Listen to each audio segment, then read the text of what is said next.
நம்ம இந்த வீடியோவில் 7th ஸ்டாண்டர்ட் டேர்ம் 1ல் இருக்கிற எண்ணியல் டாபிக் பற்றி பார்க்க போகிறோம். இதுக்கு முன்னாடியே 6th ஸ்டாண்டர்டில் எண்கள்னால் என்னன்னு பார்த்துருப்போம். அதை பார்க்காதவங்க பார்த்துக்கோங்க.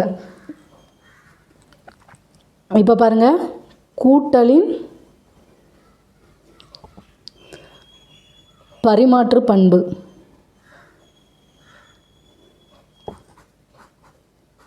அதாவது a + b = b + a. அதாவது இங்கே ஒரு நம்பர் இருக்குது 3 ப்ளஸ் பிங்கிற இடத்துல 5 இருக்குது, ஈக்குவல் டு இப்போ b + ஏனாலும் 5 + 3. இப்போ ரெண்டே கூட்டுனா நமக்கு 8ன்னு தான் வரும். இப்போ ரெண்டு சைடும் சமமாக தான் வரும். அப்போ இது வந்து கூட்டலின் பரிமாற்று பண்புன்னு சொல்லுவோம். இதே இது ஏக்கு வந்து -3 ப்ளஸ் பிக்கு வந்து -5 ஈக்குவல் டு பிங்கிற இடத்துல -5 ப்ளஸ் ஏங்கிற இடத்துல -3. இப்படி கூட்டினாலும் நமக்கு ஆன்சர் வந்து -8 தான் வரும். ஏன்னா மைனஸ் சிம்பிள் ரெண்டுலையும் இருக்குது. அப்போ கூட்டி மைனஸ் சிம்பிள் போடுவோம். அப்போங்கும்போது a + bனாலும் சரி b + ஏனாலும் சரி ஒன்று தான். இதை வந்து கூட்டலின் பரிமாற்று பண்புன்னு சொல்லுவோம். இதே இது சேர்ப்பு பண்பு அப்படின்னா a ப்ளஸ் ப்ராக்கெட்குள்ளே b + c ஈக்குவல் டு அடுத்து ப்ராக்கெட்குள்ளே a + b + c. இப்போ பாருங்கள், ஏயோட மதிப்பு நமக்கு -7ன்னு இருக்குது. அடுத்து பியோட மதிப்பு -2 ப்ளஸ் சியோட மதிப்பு -9. இப்போ இதை கூட்டணும்னா ஃபஸ்ட்டு ப்ராக்கெட்குள்ளே கூட்டணும்னா -11, அடுத்து இந்த -7. இப்போ இந்த ரெண்டே கூட்டினா நமக்கு -18 கிடைக்குமா. அடுத்து இங்கிட்டு பாருங்கள், ஏ என்னது -7 ப்ளஸ் பி என்னது -2 ப்ராக்கெட்குள்ளே ப்ளஸ் சி வந்து -9. இப்போ -7ஐயும் -2ஐயும் கூட்டினா -9, அடுத்து -9. இப்போ இதை ரெண்டே கூட்டினா நமக்கு -18. இப்போ ரெண்டு சைடும் ஒன்றா தான் வரும். இப்போ கூட்டலில் வந்து பரிமாற்று பண்பும் சேர்ப்பு பண்பும் ஒன்று போல தான் இருக்கும். இதே இது கழித்தல் பார்த்தீங்க அப்படின்னா இப்போ a - b = b - a வராது. எடுத்துக்காட்டுக்கு பாருங்கள், இதே தான் 3 இருக்குது, பிக்கு வந்து 5. இப்போ மைனஸ் சிம்பிளாக அடுத்து இங்கே வந்து பிங்கிற இடத்துல 5 போட்டுருவோம், மைனஸ் ஏங்கிற இடத்துல 3 போடுவோம். இங்கே கழிச்சோம்னா -2ன்னு வரும். இப்போ இங்கே வந்து +2ன்னு வரும். இப்போ இது வந்து கழித்தலுக்கு வந்து வராது. கூட்டலுக்கு வந்து பரிமாற்று பண்பும் சேர்ப்பு பண்பும் வரும். ஏன்னா எப்படி மாற்றி போட்டு கூட்டினாலும் ரெண்டு சைடும் நமக்கு ஆன்சர் வந்து சேமாக தான் வரும். அடுத்து பாருங்கள், a + 0 = a = 0 + a. அதாவது எந்த ஒரு எண்ணோட 0வை கூட்டினா நமக்கு அதே எண் தான் கிடைக்கும். அப்போது இங்கே வந்து 0ங்கிறது வந்து கூட்டல் சமணி. இப்போ நம்ம 7ஓட 0வை கூட்டினா 7 தான் கிடைக்கும். எந்த எண்ணோட 0வை கூட்டினாலும் அதே எண் தான் கிடைக்கும். அப்போது இது வந்து 0ங்கிறது வந்து கூட்டல் சமணி. இதே இது 7ஓட 1 பெருக்குனா நமக்கு 7. அதாவது ஏதோ ஒரு எண்ணை எடுத்து அதோட 1 பெருக்குனா நமக்கு இதே எண் தான் கிடைக்கும். அப்போது பெருக்கல் சமணி வந்து 1. இதெல்லாம் முன்னாடி கிளாஸ்லேயே பார்த்துருக்கோம், ஞாபகம் வச்சுக்கோங்க. கூட்டல் சமணி வந்து 0, பெருக்கல் சமணி வந்து 1. அடுத்து கூட்டல் எதிர்மறை. இப்போ 5ன்னு இருக்குன்னா இதோட கூட்டல் எதிர்மறை வந்து -5. இப்போ இந்த ரெண்டையும் கூட்டணும் அப்படின்னா நமக்கு மதிப்பு வந்து 0 வரும். இப்போது ஏதாவது ஒரு எண் கொடுத்து அதோட கூட்டல் எதிர்மறைன்னு கேட்டாங்கன்னா அதுக்கு வந்து சிம்பிள் வந்து மாறும். இப்போ -5ன்னு கொடுத்து இதோட கூட்டல் எதிர்மறைன்னு கேட்டாங்கன்னா நமக்கு +5ன்னு வரும். ஏன்னா இப்போ இந்த ரெண்டையும் கூட்டணும்னா நமக்கு வந்து 0ன்னு கிடைக்கும். எடுத்துக்காட்டு 1.1 பாருங்கள். எண்கோட்டினை பயன்படுத்தி கீழ்காணும் முழுக்களின் கூடுதல் காண்க. நம்ம கூட்ட மட்டும் செய்வோம். 10 மற்றும் -15. இப்போ 10 + -15, ஒன்று ப்ளஸ்ஸு இன்னொன்று வந்து மைனஸாக இருக்குது. அப்போது பெரிய நம்பர்லேருந்து சின்ன நம்பரை கழித்து பெரிய நம்பருக்கு என்ன சிம்பிளோ அதை போடுவோம். இப்போ நம்ம கழிச்சோம்னா மதிப்பு வந்து -5ன்னு கிடைக்கும். அடுத்து ரெண்டாவது பாருங்கள், -7 மற்றும் -9 கூட்ட தானே சொல்லியிருக்காங்க. -7 + -9 ரெண்டுலேயுமே மைனஸ் சிம்பிள் இருக்குது. இப்போ ரெண்டையுமே கூட்டி மைனஸ் சிம்பிள் போட்டுருவோம். 7ஐயும் 9ஐயும் கூட்டினா 16 -16. அடுத்து பாருங்கள், எடுத்துக்காட்டு 1.2 கூட்டுக. ஃபஸ்ட்டு இது வந்து -40 மற்றும் 30 ரெண்டை கூட்டணும்னா ஒன்று மைனஸு இன்னொன்று ப்ளஸ்ஸு. அப்போ நம்ம கழிப்போம். கழிச்சிட்டு பெரிய நம்பரில் என்ன சிம்பிள் இருக்கோ அதை போடுவோம். 40லேருந்து 30 போச்சுன்னா 10 -10. அடுத்து 60 மற்றும் -50. ஒன்று ப்ளஸ்ஸு ஒன்று மைனஸு. அப்போ கழித்து பெரிய நம்பரில் என்ன சிம்பிள் இருக்கோ அதை போடுவோம். 60லேருந்து 50 போச்சுன்னா 10. பெரிய நம்பருக்கு ப்ளஸ் சிம்பிள் இருக்கிறதுனால +10. அடுத்து எடுத்துக்காட்டு 1.3. ஃபஸ்ட்டு வந்து -70 மற்றும் -12 கூட்ட சொல்லியிருக்காங்க. இப்போ பாருங்கள் ரெண்டுலேயுமே மைனஸ் இருக்குது. இப்போ கூட்டி மைனஸ் சிம்பிள் போட்டுருவோம். இப்போ நமக்கு 2 1 7 கூட்டினா 8 -82. அடுத்து 103 மற்றும் 39 கூட்டணுனால ப்ளஸ் சிம்பிள். 3 9 கூட்டினா 12 மிச்சம் 1 4 அடுத்து 1 142ன்னு வரும். ரெண்டுலேயுமே ப்ளஸ் சிம்பிள் இருக்கனால +142. அடுத்து எடுத்துக்காட்டு 1.4 பாருங்கள். ஒரு நீர்மூழ்கி கப்பலானது கடல் மட்டத்திலிருந்து 32 அடிகள் கீழே உள்ளது. இப்போ கீழே போகுது அப்படிங்கும்போது நம்ம மைனஸ் சிம்பிளில் குறிப்போம். -32. பிறகு அது 8 அடிகள் மேல் நோக்கி நகர்கிறது. மேலே 8 அடி மேல் நோக்கி போகிறதுங்கிறனால ப்ளஸ் போடுறோம். 32 அடியில் இருக்குது. அடுத்து 8 அடி மேல் நோக்கி போகுது. அப்போ நீர்மூழ்கி கப்பல் இருக்கும் ஆழத்தை காண்கன்னு சொல்லியிருக்காங்க. 32 அடி கீழே இருக்குது. அடுத்து 8 அடி மேலே போயிருக்குங்கும்போது -32 + 8ன்னு போட்டோமா. இப்போ இதை கழிச்சோம்னா நமக்கு -24ன்னு வரும். அதாவது கடல் மட்டத்தில் இருந்து 24 அடி வந்து கீழே இருக்கும்.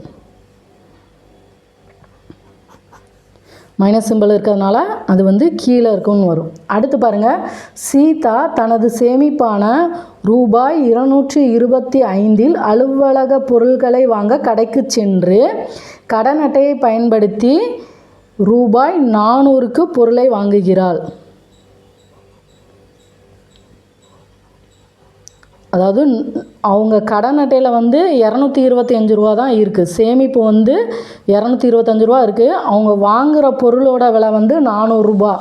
அப்போ வங்கிக்கு அவள் மீதம் செலுத்த வேண்டிய தொகை எவ்வளவுனா நம்ம 400 ரூபாயிலேருந்து இந்த 225 ரூபாயை கழிச்சா வங்கிக்கு எவ்வளோ கொடுக்கணும்னு தெரிஞ்சிடும். இப்போ 400 - 225 571. இன்னும் சீதா வந்து வங்கிக்கு கொடுக்க வேண்டிய தொகை வந்து 175 ரூபா. அடுத்து பாருங்கள். தரைத்தளத்தில் இருந்து ஒருவர் 6 தளம் மேலே செல்கிறார். அதாவது 6 தளம் மேலே செல்கிறார். மேலும் அவர் 6 தளம் கீழே இறங்குகிறார். 6 தளம் மேலே போயிட்டு திரும்ப 6 தளம் வந்து கீழே இறங்கி வரார்.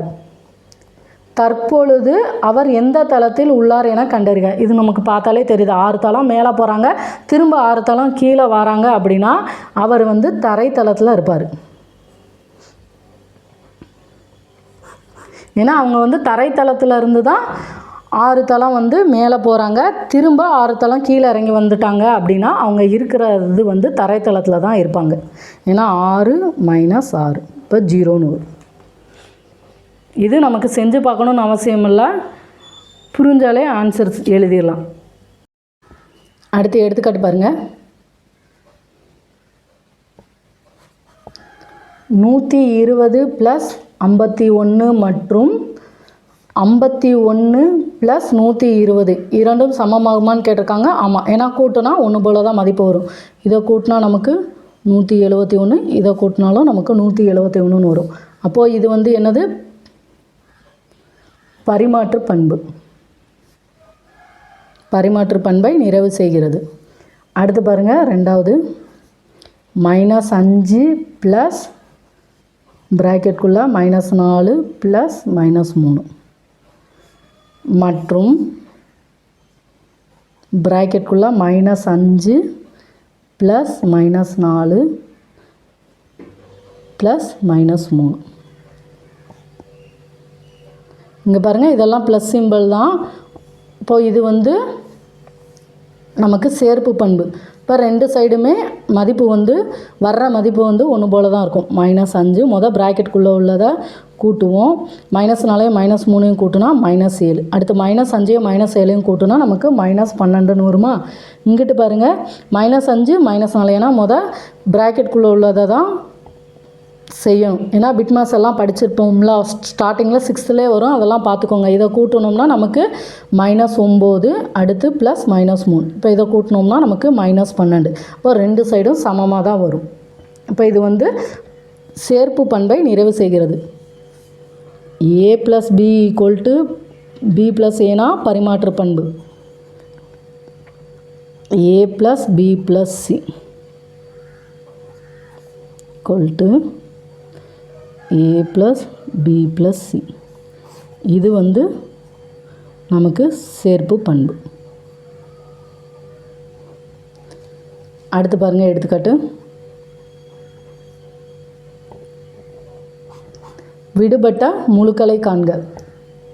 ஃபஸ்ட்டு வந்து 0 + -2345 ஈக்குவல் என்னன்னு கேட்டிருக்காங்க.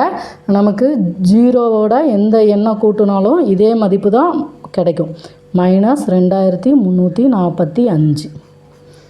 அடுத்து ரெண்டாவது பாருங்கள், 23479 + டேஷ் ஈக்குவல் டு 0. இப்போ ஒரு எண் கொடுத்துட்டு இங்கிட்டு 0 கொடுத்துட்டாங்க, இங்கே என்ன வரும்னு கேட்டிருக்காங்க. நமக்கு இதோட கூட்டல் எதிர்மாறாக கூட்டணும் அப்படின்னா நமக்கு மதிப்பு 0 தானே. அப்போ இங்கே என்ன வரும், -23,479ன்னு எழுதுவோம். அப்படி இல்லை அப்படின்னா இங்கே ஒரு மதிப்பு இருக்குது, இங்கே வந்து கண்டுபிடிக்கணும், இதை எக்ஸ்ன்னு வச்சுக்கிடும் =0. இப்போ எக்ஸு தான் நமக்கு தேவை. இந்த ப்ளஸ்ஸில் உள்ள மதிப்பு ஈக்குவல்ட்டுக்கு அங்கிட்டு போனால் மைனஸாக மாறும். எக்ஸ் -23,479ன்னு வரும். இப்போ இந்த இடத்துல -23,479. அடுத்து சம் பாருங்கள். கீழ்கண்ட சமன்பாடுகளில் உள்ள பண்புகளை குறிப்பிடுக. ஃபஸ்ட்டு வந்து -45 + -12 = -57ன்னு கொடுத்துருந்து அடைவு பண்பு. சப்போஸ் இந்த இடத்துல -12 + -45ன்னு கொடுத்துருந்தாங்கன்னா இது வந்து பரிமாற்று பண்புன்னு வரும். அடுத்து ரெண்டாவது பாருங்கள், -15 + 7 = 7 + -15. இங்கே பாருங்கள், இது a + b = இது b + a. இப்போ இது என்னது, நமக்கு பரிமாற்று பண்பு. அடுத்து மூணாவது பாருங்கள், -10 + 3 = -7ன்னு கொடுத்துருக்காங்க. இப்போ இது வந்து அடைவு பண்பு. அடுத்து பாருங்கள்,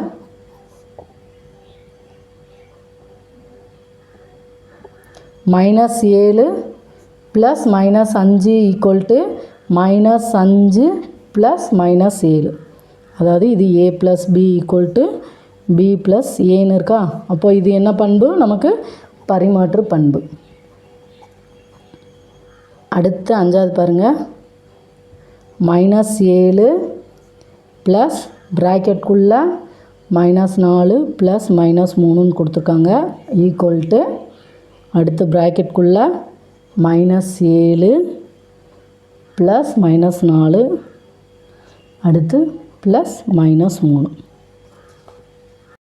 இது பாருங்கள், a + ப்ராக்கெட்குள்ளே b + c = ப்ராக்கெட்குள்ளே a + b + cன்னு இருக்குது. அப்போ இது வந்து நமக்கு சேர்ப்பு பண்புல வரும். அடுத்து பாருங்கள், 0 + -7245 = -7245. இப்போ இதை வந்து நம்ம என்ன செய்வோம், கூட்டல் சமணி. சம்மெல்லாம் ஒரு தடவைக்கு 2 தடவை செஞ்சு பாருங்கள், ஈஸியாக இருக்கும்.